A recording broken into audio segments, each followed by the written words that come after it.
Friends, whenever we see airplanes in the sky, we often think that how do they know where they are going? Are there roads in the sky that only pilots can see? And if there are roads and roads in the sky, then doesn't there is an accident in the air? Yes, in history, there has been a heart-wrenching disaster 35,000 feet up in the air. And today in this video, we are going to tell you that. Let's start today's special video without delay. The calendar date was July 1st, 2002, and the time was about 8:48 a.m. From Moscow's Domodorovo International Airport, Bashkirian Airlines Flight 2937 took 60 passengers and flies with 9 crew members from Moscow to Barcelona. The plane has 45 children out of 60 passengers. This plane had to complete its 3,000-kilometer journey in 4 hours and 20 minutes. About 2 hours and 18 minutes after the flight, that is, at around 11 o'clock at night, this plane enters the airspace of Switzerland. This airspace was controlled by a private airspace control company of Switzerland, SkyGuide. And at 11 o'clock in the night, air traffic controller Peter Nielsen was in control room with his companion. By the way, on July 1st, he was very busy for the airspace controller. But after 11 o'clock in the night, there was no landing of any plane in his space area. And the air traffic was also very low. That is, in his airspace at this time, now Peter was alone in the control room with 2 workstations, in which one radar was showing airspace traffic, while the other radar was monitoring the planes landing at the airport. Now at the same time, i.e. at 11:06 a.m., Flight 2937 was flying at 36,000 altitude above Australia. Everything was normal inside the plane. Everyone thought that they would be in Barcelona in the next 2 hours. At that time, no one knew that their death was getting ready to fly 600 kilometers away from them. Yes, at 11:06, Flight DHL 611 flies from Bergamo to Brussels. And at 11:10, Peter, sitting in the SkyGuide air control room, is told that his main radar system has been shut down and he has to use the backup system. Now at 11:21, DHL Flight 611 enters Nielsen's airspace and the pilot asks for permission to fly at 36,000 altitude from Nielsen. Before giving permission, Nielsen checks the air traffic and calculates whether there is any other flight on this altitude on this route. They are checking that a delayed Airbus flight, AEF 1135, comes on the other radar system that they have to land at the nearby airport. Peter leaves all his work and now moves to the other radar and tries to contact the nearby airport tower. But his phone is off due to maintenance at the workstation. And since the flight AEF has 10 minutes left to land, they return to their radar. After returning to their radar, they allow DHL 611 to fly at 36,000 altitude and they try to contact the airport tower again. They have no idea what they have done. They are completely unaware of the fact that their decision is going to cause a terrible accident in the next 2 minutes.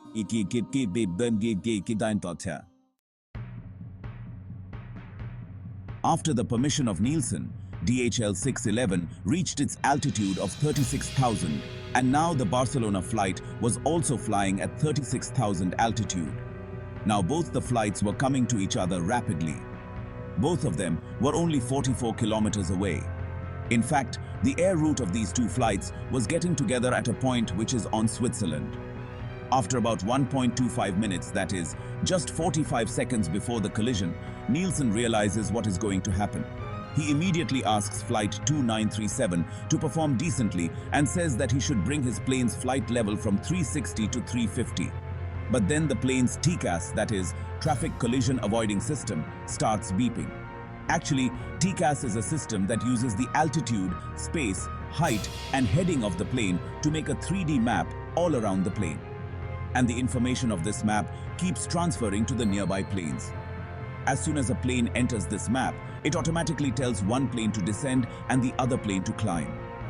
Similarly, the TCS of Flight 2937, the pilot, is instructed to raise the altitude of the plane. At the same time, the flight orders the TCS pilot of DHL 611 to lower the altitude. And the pilot of DHL 611 starts to take the plane down according to the TKS instructions.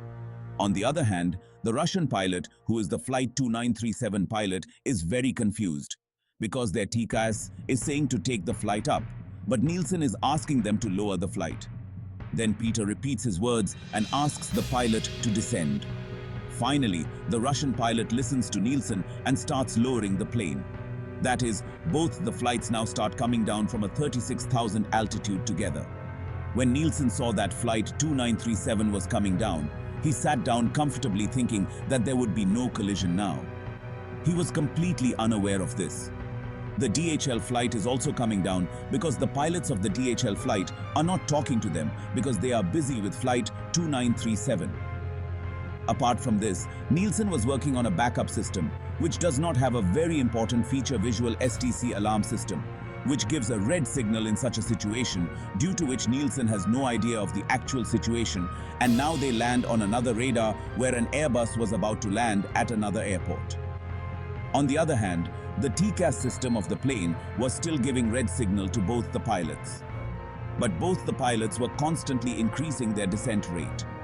Now Nielsen contacts flight 2937 again. He tells them that the DHL flight is coming from their right side, while in reality, the DHL flight was coming from their left side. That's why when the pilot saw his right side, he could not see anything. But just 4 seconds before this terrible accident, when the pilot paid attention to the left side, he saw that the DHL flight was coming, and the pilot took the flight up. But you think it is impossible to take a plane going down so fast in 3 seconds? And at exactly 11:35 and 32 seconds, at an altitude of 35,890 feet above Germany, DHL Flight 611 flew ahead while cutting Flight 2937. In this terrible accident, 4 parts of Flight 2937 were destroyed and the plane was shattered into pieces. This accident was so terrible that out of the 45 children, 60 passengers and 9 crew members, no one survived. On the other hand, the tail of the DHL flight also broke and it started spinning badly in the air and fell down. About 2 minutes later, the DHL flight crashed in the jungle 7 kilometers away. But the pilot crashed the plane in such a way that leaving only 2 people, all passengers in the plane survived. That is, in this heart-wrenching accident, a total of 71 people died. Later, when the investigation of this incident took place, it was believed that the person responsible for this heart-wrenching incident was the air traffic control company Sky Guide. Because at the time of this incident, their system was on maintenance and Nielsen was working on the backup system, in which all the features were not available. Friends, this was the investigation report. But what do you think? Who is the real responsible for this terrible incident? Do tell us by commenting. If you liked today's video, then do like it and share it with your friends and relatives. Subscribe to the channel and press the bell icon. That's all for now. We will meet you in the next video.